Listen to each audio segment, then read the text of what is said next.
देखिए, आज के टाइम में सबसे सरल कार्य जो है वो है किसी भी महिला के द्वारा किसी व्यक्ति के ऊपर मुकदमा दर्ज करवाना। अब चाहे उनमें से वो उनका पति ही क्यों ना हो, सबसे सरल कार्य यही है कि जाओ और छोटी मोटी घटना पर, छोटी मोटी बात पर आप मुकदमा दर्ज करवा के अपने घर आ जाओ। लेकिन ये भूल जाते हैं कि उस मुकदमा के दुष्परिणाम क्या होंगे, उस मुकदमा करने के बाद जो परिणाम आएगा वो क्या आएगा। सबसे पहले वो महिला जल्दबाजी करती है एक पति के ऊपर मुकदमा दर्ज करवाने में, और मुकदमा दर्ज होने के बाद वो पति जब उसको रखने से इनकार कर देता है, वो साफ साफ मना कर देता है कि मैं इस महिला को नहीं रखूंगा, तो उसके बाद वो महिला जबरन घर में घुसने का प्रयास करती है। तो ऐसी परिस्थिति आनी ही क्यों है? अगर आप इतना सक्षम हो कि भाई तुम मुकदमा दर्ज करवा सकते हो किसी के ऊपर, तो आप ये सोच कर देखिए, ये सबसे सरल कार्य तुम्हारा सबसे कठिन वक्त ला देगा, तुम्हारे जीवन में ऐसा भूचाल ला देगा कि तुम ऐसे जीवन काटोगे जैसे कि कभी पति था ही नहीं आपके जीवन में। इसीलिए समय रहते हुए इन सब चीजों को सुधार करो। और अगर रही बात अधिकार की कि मुझे अधिकार है, तो बिल्कुल अधिकार है तुम्हारा घर में रहने का, लेकिन घर में शांति बनाए रखें, घर को, परिवार को बढ़ाए रखें, आगे बढ़ाने की प्रक्रिया सोचें। ये नहीं सोचें कि उस आदमी को कैसे जलील करना है, कैसे अपमानित करना है, किस तरीके से उसे थाने, कोर्ट कचहरी या उसे जेल भिजवाना है। इतना दिमाग तुम उसको बर्बाद करने में लगाते हो, उतना उतना उसका 10% भी अगर तुम अपने परिवार को बसाने में या अपने पति के जो गुस्सा है उसको सहन करने में अगर तुम लगा दोगे, तो मैं कहता हूँ तुम्हारा परिवार बहुत अच्छा हो जाएगा और तुम्हें किसी प्रकार की कोई दिक्कत आती नहीं आएगी नहीं। आज के टाइम में सबसे ज्यादा परिवार किस वजह से हो रहे हैं, कि उन परिवार खराब किस वजह से हो रहे हैं कि वो महिलाएं जो हैं, जो परिवार बसा रही हैं, वो कहीं ना कहीं अपने पति की का प्यार तो झेल लेती हैं वो, लेकिन वो उनका गुस्सा नहीं झेल पाते हैं। अगर छोटी मोटी बात पर अगर पति ने कुछ कह दिया, डांट दिया, तो समझ लो कि उसने घरेलू हिंसा कर दी, डोमेस्टिक वायलेंस कर दिया उसने। और इसी चीज को लेकर वो कभी थाने जाते हैं, तो कभी कोर्ट जाते हैं, कभी माता पिता को बताती हैं वो बातें सारी कि मेरे पापा मेरे साथ में इन्होंने ऐसा कहा किया है, मुझे ऐसा ऐसा कर दिया। तो ये सब चीजें जो तुम अपने घर परिवार में, अपने मायके में पहुंचाते हो ना, ये तुम सोचो कि उनको वो सपोर्ट करेंगे, वो सपोर्ट नहीं करेंगे। और वो सपोर्ट भी कब तक करेंगे, जब तक उनको लगेगा कि हाँ, जो दामाद है उस पर हम अधिकार जमा जमा सकते हैं। लेकिन जिस दिन दामाद ने तुम्हारा हाथ छोड़ दिया और तुमको किनारे कर दिया, तो तुम समझो कि ना तुम घर के रहोगे ना फिर घाट के रहोगे। इसीलिए सबसे पहले आज मैं आपको बताता हूं कि जो महिला मुकदमेबाजी करती है ना, वो किन किन अधिकारों को खो देती है। सबसे पहले तो तुम्हें उस घर में से ही, आज के टाइम में बताता हूँ आपको, ये एक एक्सपीरियंस वाली बात बता रहा हूँ कि जिस जिस महिला ने अपने पति के ऊपर मुकदमा किया, वो महिला मुकदमा करने के बाद उस घर में रह ही नहीं पाई है। ये कंफर्म हो चुका है। और 99% चांसेस ऐसे हो जाते हैं कि वो महिला रह ही नहीं पाती है। 1% का चांस हो जाए, तो वो भी तब जब वो महिला वाकई गलती मान ले और कहीं ना कहीं वो बताए कि भाई मुझे पति ही चाहिए, तब जाके। वरना आप दसियों साल कोर्ट में बिता लीजिए, मैं कहता हूँ 10-10 साल क्या 20-20 साल तक लोगों ने मुकदमे लड़ाए हैं, लेकिन लड़ाने के बाद अंत में यही मिलता है कि भाई वो पति नहीं मिल पाया। तो इसलिए सबसे पहले आप जो अधिकार प्राप्त करना चाहते हैं, अपने पति का दर्जा चाहते हैं, अपने ससुराल में रहना चाहते हैं, तो मुकदमेबाजी से दूर रहिए।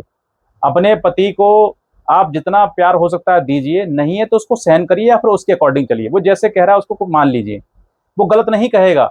और अगर गलत कर रहा है तो उसको समझाइए कि तुम ये गलत कर रहे हो। मैं कहता हूँ आज के टाइम में जितने भी अच्छे पढ़े लिखे और संस्कारी बेटे हैं ना, उन्हीं के ऊपर ज्यादा परेशानी आ रही है। उनकी पत्नियां उनकी उनको उनके ऊपर मुकदमा दर्ज करवा रही हैं। लेकिन जो दारू पी के मारते हैं, पीटते हैं, 1000 गालियां देते हैं, उसको गंदी गंदी गाली देते हैं, वो महिलाएं सब सहन कर रही हैं, झेल रही हैं और घर में रह रही हैं।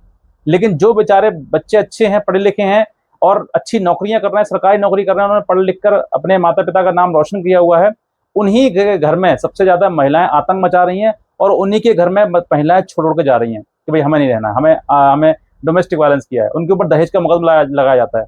ऐसा देखा गया है कि आदमी की, पति की सैलरी 1 लाख से प्लस है, और औरत ने उसके ऊपर आरोप लगा रखा है कि मुझे 1 लाख रुपए दहेज मांगते हैं, मुझसे गाड़ी मांगते हैं, जो कि गाड़ी की औकात से ज्यादा उसकी सैलरी है। ऐसे तमाम केसेस आए हैं। यानी कि झूठ का सहारा लेना है। तो जो महिला झूठ लेकर चलती है, मुकदमेबाजी करती है, वो महिला फिर मुकदमेबाजी की ही हो जाती है। वो फिर कोर्ट कचहरी चलता रहता है या फिर मायके से चलता है, वो ससुराल का हक छोड़ देती, मतलब छूट जाता है उससे। और जबरदस्ती देखो, किसी घर में किसी के सहारे आप नहीं रह सकते हो। जब तक आपका पति आपको परमिशन नहीं देगा, तब तक आप घर में कैसे रह सकते हो? और रह भी लोगे तो फिर लड़ाई झगड़े दंगे, और फिर वो वही कोर्ट कचहरी और थाना। इसीलिए शुरुआत से चीजें बना के चलो कि हाँ, हमें पति के साथ रहना है। दूसरा, अगर देखो सबसे सेकंड वाली बात जो बताई मैंने आपके लिए कि माता पिता, अगर तुम किसी घर में जा रहे हो ना, तो माता पिता की, लड़के के माता पिता उनका विशेष ध्यान रखो। अगर माँ बाप का ही तुम साथ छोड़ दोगे, माँ बाप के साथ में दुर्व्यवहार करना शुरू कर दोगे, तो तुम देखो परिवार नहीं बसा पाओगे। तुम्हें तुम्हें अपना पति प्यारा है तो पति के माँ बाप भी तो प्यारे होने चाहिए, वरना वो पति तुमसे प्यार कर थोड़ा ना करेगा। जितना तुमसे प्यार करता है उतना कहीं ना कहीं अपने माँ बाप से भी करता है वो, उसके माता पिता भी हैं। अगर माता पिता के साथ में तुम बदतमीजी करोगे, गाली गलौज करोगे, तो हालांकि कर सकते हो क्योंकि वो बूढ़े हैं, वो तुम्हारा जवाब नहीं दे पाएंगे, तुम्हारे साथ लड़ाई फाइट नहीं कर पाएंगे, वो तुम जवान हो। लेकिन तुम्हारे जो संस्कार हैं वो कहीं ना कहीं दिखाई दे रहे हैं ना, कि बेटी को क्या सिखाया माँ बाप ने।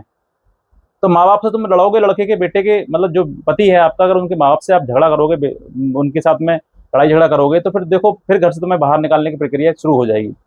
क्योंकि कहीं ना कहीं कोई बेटा है, मैं कहता हूँ कोई भी, ऐसा बहुत सारे कम बच्चे होंगे जो माँ बाप की बात ना मानते होंगे, लेकिन अधिकतर पति जो है अपने माता पिता को सर्वोत्तम समझते हैं। जिस बेटे ने अच्छी पढ़ाई लिखाई करी है, आज अच्छी नौकरी है, तो वो अपनी माँ बाप की वजह से है, तुम्हारे वजह से नहीं। और अगर तुम्हें उस नौकरी का, उस पैसे का सुख चाहिए, तो तुम्हें उस बेटे के पति की एक बार केयर करो ना करो, लेकिन उसके माँ बाप की केयर जरूर करो। और ये मैं चलो ठीक है, सास ससुर ने उनका उस मतलब रिश्ते से ना करके आप ये समझो कि मेरे बुजुर्ग तो हैं, वो बूढ़े तो हैं। बूढ़े माँ बाप का तो, बूढ़े इंसान का तो किसी का रिश्ता ना हो ना कुछ ना, तो वो देख लेगा ये बुजुर्ग है, तो उसकी सहायता मदद करना शुरू कर देता है, उसके साथ गाली गलौज बदतमीजी नहीं करता है। लेकिन तुम पढ़े लिखे हो, तुम्हें ये सिखाया नहीं गया, संस्कार नहीं दिए गए हैं, तुम बस बात है बड़ा चढ़ा के मेरी सास ने ऐसे कह दिया, मेरे ससुर ने ऐसे कह दिया, मेरे ननद ने ऐसे कह दिया, सारी बातें का पूरा पिटारा बना के तुम छोड़ के आते हो अपने मायके। और फिर मायके वाले इतने बेवकूफ होते हैं कि वो समझाते नहीं है, वो ये कहते हैं तू घर आ जा, हम इसको हम समझा देंगे इसको, हम इसकी अकल ठिकाने लगा देंगे। तो ये अकल ठिकाने तुम अपने दामाद की नहीं लगाओगे, अपनी बेटी की भी लगा लोगे। इसीलिए ज्यादा दखल अंदाजी, ज्यादा बेटी बेटी बेटी करना, या ज्यादा पापा पापा करना, ये सब चीजें तुम्हें ऐसे संकट में ले जाएंगे, ऐसे घनघोर अंधेरे में ले जाएंगे कि तुम्हारे जीवन में पूरा अंधेरा हो जाएगा, और तुम हमेशा हमेशा के लिए पापा के सीने पे रहोगी। इसीलिए समय रहते हुए, शादी के बाद बेटी का ये अधिकार होना चाहिए कि मेरे ससुर, मेरा पिता, मेरे पति और मेरे मतलब ससुराल, ये जितने भी हैं वो मेरे लिए सर्वोत्तम हैं। और जो माता पिता है वो सेकेंडरी होने चाहिए, तभी घर बस पाता है। ज्यादा अधिकतर पापा पापा करना, ज्यादा अधिकतर मम्मी मम्मी करना, तो फिर चीजें बिगड़ना शुरू हो जाती है। क्योंकि किसी भी दामाद को किसी दूसरे व्यक्ति का मेरे घर में दखल अंदाजी करना उसको नहीं भाता है। वो सोचता है कि मैं हूं तो मेरे पापा मेरे से कहें, मेरे मम्मी मुझसे कहें, मैं खुद कहूं, या मेरी पत्नी मुझसे कहे। लेकिन ससुराल का मेरा साला मेरे पे हुक्म चलाए, या ससुर मेरे पे हुक्म चलाए, तो वो बर्दाश्त नहीं करता है। इसीलिए इन सब चीज़ों को समझो। मैंने ये चीज़ें आपको बिगाड़ने के लिए नहीं, बल्कि आपको समझाने के लिए बताई हैं कि अगर तुम्हारा परिवार बस गया, तुम एक बहू हो घर की, तो घर की बहू के लिए ये ज़रूरी है कि वो सास को समझे, ससुर को समझे, अपने पति को समझे, और घर में परिवार के जो भी मेंबर हैं, सदस्य हैं, उनको समझे। आजकल कुछ महिलाएं जो हैं वो कानून का दादागिरी दिखाते हुए ये सब चीज़ें समझती तो है नहीं, उस पर घर मैनेजमेंट तो होता नहीं है। वो छोड़ छोड़ के आ जाती है मायके, और मायके आके चलाना शुरू करती है मुकदमे, और फिर उल्टे मुंह सुनती है। वो कोर्ट कचहरी में हर जगह पर कहीं ना कहीं डांट फटकार खाती है, और लड़ाई झगड़ा चलता रहता है, और कोर्ट कचहरी आना जाना चलता रहता है। और फिर हर बार वकील को, हाँ वकील साहब क्या हो रहा है, अगली बार क्या हो रहा है, पैसे क्यों नहीं मिल रहे, ये क्यों नहीं हो रहा, वो नहीं, ये सब तरीके से वकील को परेशान करना, ये सब चीजें चलती हैं, ये होती हैं महिलाओं के द्वारा।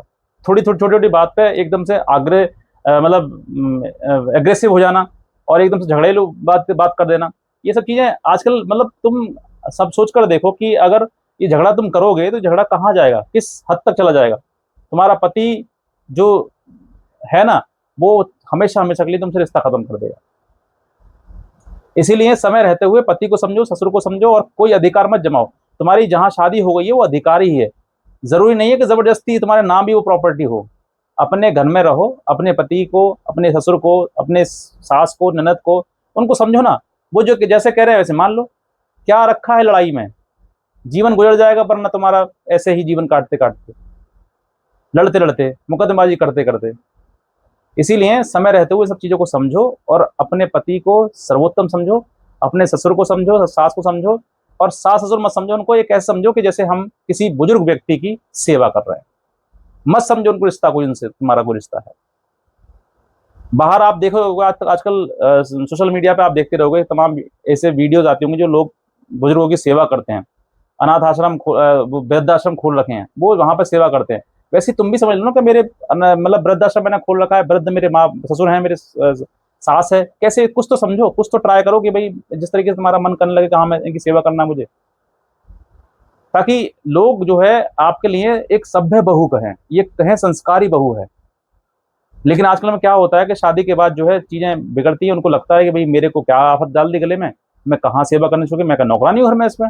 तुम नौकरानी नहीं हो, तुम बहू हो, लेकिन तुमने अपने दिमाग में एक फीडिंग कर ली है, अपने अपने दिमाग में एक मैसेज पहुंचा रहे हो कि मैं नौकरानी हूँ। और जब तुम्हारे दिमाग में ये मैसेज आ जाए कि मैं नौकरानी हूँ, तो फिर तुम्हारा घर समझ लीजिए बर्बाद होना, टूटना शुरू हो गया। वहीं से लड़ाई झगड़े उत्पन्न हो जाते हैं, और वहीं से चीजें इतनी बिगड़ जाती हैं कि तुम्हें जीवन भर फिर आगे मुकदमा ही लड़ना है।